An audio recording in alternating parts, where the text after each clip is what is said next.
Hello, welcome to BrainX TV GH News Flash. My name is Efia Safwa Kantimpo.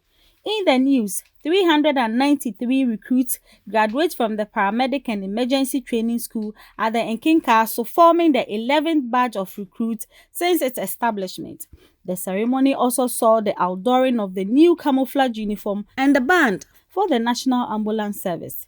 In attendance was the Deputy Minister for Health, the MP for Offenso North, the CEO for Komfo-Anokye Teaching Hospital, the DCE for Offenso North, and others. In an interview with the Deputy Director for Training and Development, Mrs. Fati, she was excited about the ceremony and had this to say. Today's program has been very, very, very colorful. It's been very, very beautiful. I must say, our trainees have really made us proud. They've shown that all the 1 year training that we took them through has really, really, really paid off. The way they smartly marched, the way they smartly simulated has been a very great one. And I think today was a day to crown it all. Today was a day to climax all the hard work that we've put into them. A lot of things are different. Not to say the others haven't been too good, but today's one is one that I think will remain in history. The first one, I think we all saw it, is about the fact that we outdoored our band. Our band, I must say, it's a baby to National Ambulance Service. It's a baby to the Training and Development Unit. And the camouflage, it's a beautiful thing. There are leaders who would say that, oh, you come up with ideas and then they just trash it. Mr. Zakaria has really made sure that all that we come up with, all the ideas we come up with, go forward. For instance, with a uniform, it's not the camouflage I mean. MTAC came up with it, and he didn't just say MTAC, let it die. He gave them the courage to go on, and today we've seen a very beautiful, uniform outdoored, the band outdoored, and very soon you'll see all our EMTs, all the EMS fraternity wearing the camouflage. Started from, I must say, just in our own unit, training and development unit. Oh, bring this, bring that, put things together. We're all to the committee level where we are the ones making sure everything is put together and all that. From the committee level, even to the school, on the D-Day is where we have to put all those efforts together. And it's not been easy. It's really, really been hard. But the good thing is that we are happy it came out well. So we even forget about the tedious aspect of it. Yes. So it's been good. So for this particular group, it's a year program. So we have the EMT basics and then we have the advanced. So I'd like to concentrate on this group because they just passed out. And this is for 1 year. And they do the 6 months classroom. And then they do the 6 months attachment, which is hospital and then the station attachment. So that's 3 months, 3 months. And then the classroom also, we do 3 months, 3 months, making it the 6 months. So all in all, we have a year program. And it's not just about the classroom and attachment. We have a blend of, we call ourselves the paramilitary. So we have a bit of, the drill here, the PT here, just to make sure they have that discipline in them. It's not all about you coming to do the medics and all. You should be able to put that, for want of a better word, that hardcoreness in them so that they can be all around. I am happy for them. Is to say congratulations to them. Is to say that as they step out of these grounds, like they know, or they always say, hard at grounds and easy on the field. So as they step out, I wish them all the best. And I pray that they just don't let all that we've trained them go to waste. They should let us see it reflect on the field. And I'm sure one day, we would have them coming out as paramedics, which is our ultimate. In a similar interview, the Deputy Director for Public Relations, Mr. Simon Skera, outlined the importance of the ceremony and challenged all students to lift the image of the service. Today's passing out parade for batch 11. It is one of the, if I can say, it is one of the best among all the passing out we have been doing here at the training school. In fact, it is one of the best. If I want to rate it, it will be about 100% because one, all the dignitaries that who were expected, they have all arrived, and the program, everybody, everything was on point. You can see the dignitaries, the military commander, the CEO for Komfo-Anokye, regional director of Ghana Health Services, all the people that matters, and we need them at the program to make it very successful. We're there. So if I want to rate it, and looking at our people, the graduates who passed out today, they were looking smart, very beautiful, well dressed, and most the colorful aspect of the whole thing was our the bands, the regimental band. You see, the new color, the new dress that were common that they were wearing was superb, and I'm telling you, um, in the subsequent passing out is going to be one of the best. The advice I have for them, they are going out there. You know, information management is very, very, very important. They should learn from their seniors that are on the field. Every little information, they need to protect it. They should follow the instruction. We have a code of conduct that we are going to distribute to them. It should be their guide, their Bible. It should be their second Bible. If you are a Christian, it should be your second Bible. If you're a Muslim, it should be your second Quran. The service in the next 2 years, you know, we have a very affable chief executive officer in the person of Professor Ahmed Nuhu Zakaria. This man is full of wisdom, if I can say. In our modern day or modern world, or in the ambulance world, he's a King Solomon. So he has the wisdom of King Solomon to transform ambulance service. Look at where we are coming from and up to where we are. We lack so many things. And I can tell you today, people who are not part of the service will say, hey, ambulance service pa na Edruse. Yes. So ambulance service, Nedruse, it will go beyond Edruse to a point that people will not recognize. Institutions that started 1,000 years ago or 100 years ago, I think they'll come back to learn from ambulance service based on the skills, the knowledge, and the wisdom that the good old professor is having. And then if you're working under this man, you will learn a lot. You will learn a lot. So, and the team that he has put in place, we shall also dedicate ourselves to the service or the operations of the ambulance service to ensure that in near future it becomes one of the best institutions in Ghana. It is in the pipeline. The CEO is planning to add the study of paramedic to this school so that people will come and learn. Instead of going out there to train our paramedics, we will train them here at the paramedic and emergency care training school. And I'm sure next 2 years, this will materialize and everybody will say, yeah, ambulance service is working. And at the end of the day, we'll give kudos to the CEO and the minister, the sector minister for health, Honorable Kukwa Jumamenu. And at the end of the day, it is the state, the president of the republic, Nana Addo Dankwa Akufo-Addo, will be given the credit. So that is what we are expecting for next 2 years. The head of simulations underscored the need for graduates to challenge themselves out there. A paramedic and serving as a clinical auditor for the service. Oh yeah, it's great. So far, we are only 3 so far in the service now in the country. So it's a great privilege to be a paramedic because that is the apex of the EMS in Ghana. I think it went well, particularly as a head of simulation. I can praise myself that my people did well. But as I went round, officers are commenting on what happened today. So I would say it went well. It's a lot. It's just like any other thing that you see elsewhere. It's start from a scratch before you can put everything together as you can see. Let's say, for instance, when it comes to simulation, all the EMTs went through a lot of classroom work, a practical for various skills one by one. Then, as we start preparation for the simulation, we took them first through how to treat the various injury.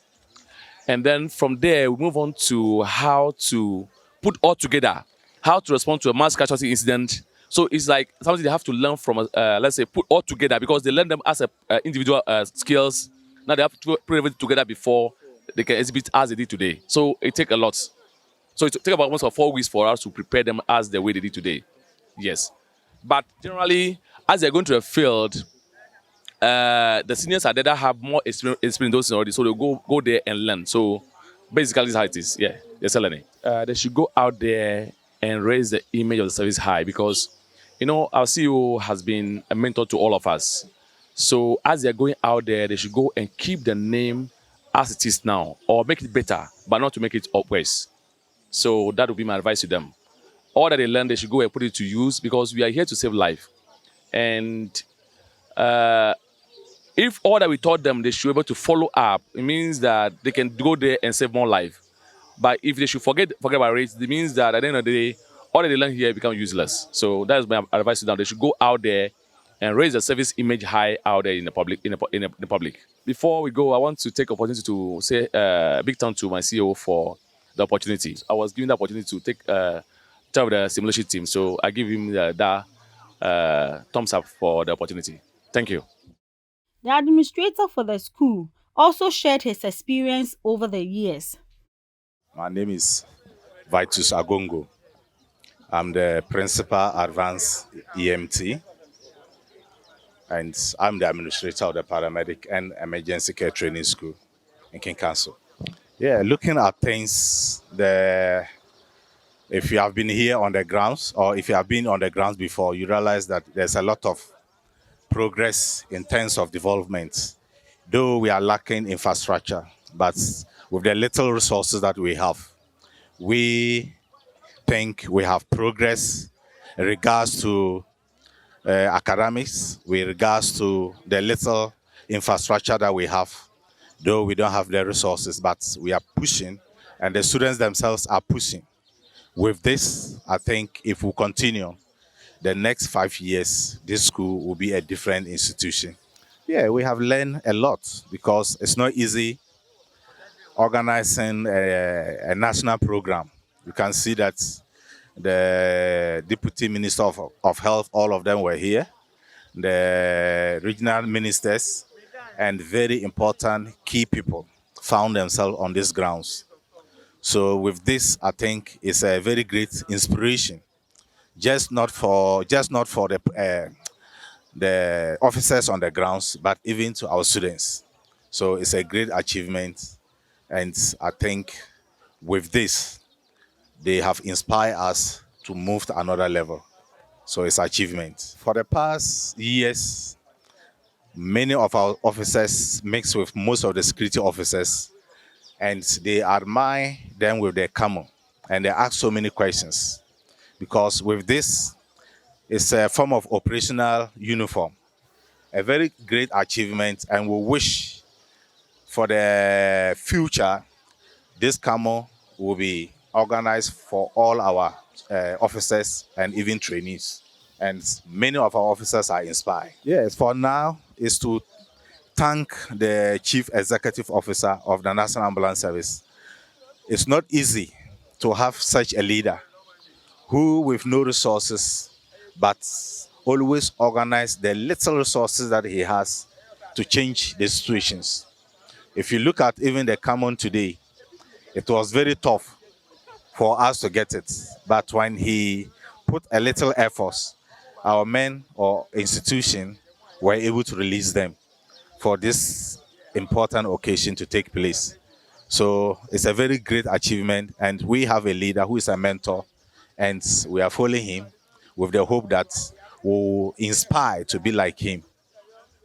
The CEO of National Ambulance Service, Professor Ahmed Nuhu Zakaria, outlined the future for NAS and advised all graduates. Today's ceremony has been very phenomenal. And when God has a hand in any project, it comes out excellent. Yesterday, it was showers, and we're hoping that today it was going to continue. But obviously, it became evident that God just wanted to cool the atmosphere for a very wonderful passing out ceremony. So we saw yesterday's rainfall as showers of blessing. And this morning when we started, it nearly threatened to rain. And we were very apprehensive. But at the end of the day, God, as usual, intervened.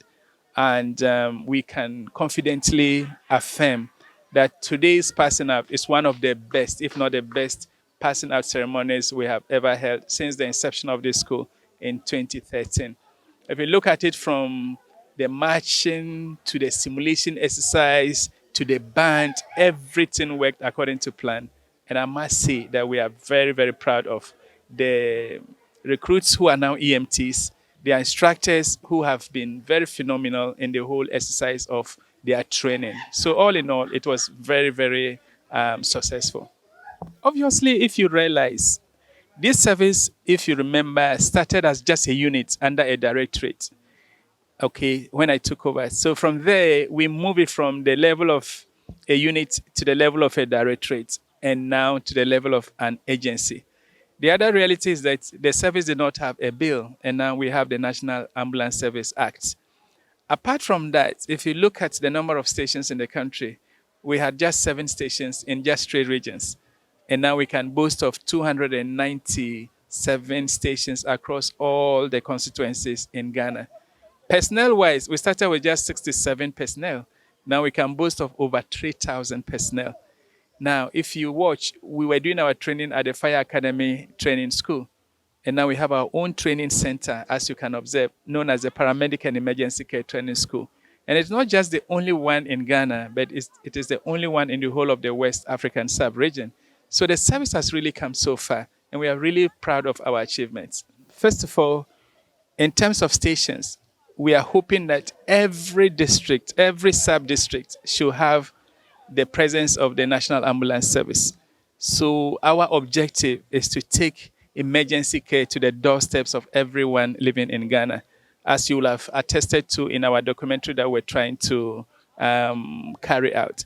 Apart from that, if you look at this school, our aim is to transform this school into a world-class tertiary institution where you'll be running degree courses, MSc courses, PhD courses, and paramedic programs. So that is our aim and that is our vision. And inshallah, we shall get there. Because we advocate for gender balance, we want to ensure that in every graduation, there should be a lady who is also part of the awardees. Because there have been instances where all awards were always swept by the males. And we realized that if that was the case, it was not fair. So the CEO's award is normally reserved for the best female of that particular year. So even if it was the case that the overall best, the overall best in practicals, best in academics became a male, once the CEO's awards was only meant for ladies, obviously it will give you the opportunity to have a lady in the group of the awardees. So obviously the CEO's award is exclusively for the best ladies in that particular graduating group. Oh, it was just a way of motivating the ladies so that you know that by all means, once you also put up a little effort, you will definitely get an award. And even if you are not able to compete with the men, obviously the CEO's award will be reserved for you. So that is really the rationale behind it. It's a unique opportunity I would advise them to grab because their colleagues are looking for this opportunity they cannot get. And definitely it's also a noble profession. To become a paramedic is just next to becoming a doctor or a nurse. Because obviously whatever the doctors do in the hospitals is what they do outside the hospital.